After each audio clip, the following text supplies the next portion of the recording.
তো বন্ধুরা এখন বাজে 1:30 আর আমরা বসে পড়েছি খেতে। এই যে ছেলে খাচ্ছে ডিমের ঝোল দিয়ে, ডাল দিয়ে। আর আমরা এখানে এই যে ইলিশ মাছ নিয়েছি, সর্ষে বাটা, এটা হচ্ছে মসুর ডাল দুধ কচুর ডাটা দিয়ে।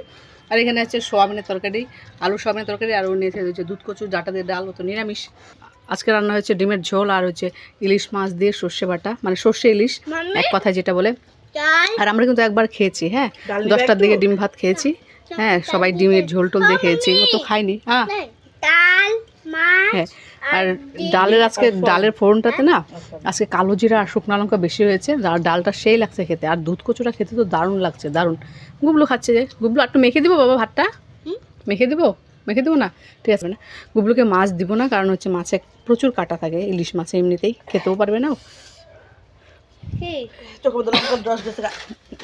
চোখের মধ্যে লঙ্কা চলে গেছে, এখন ওই যে চোখ ধুবে এখন, এই যে লঙ্কা, কী অবস্থা।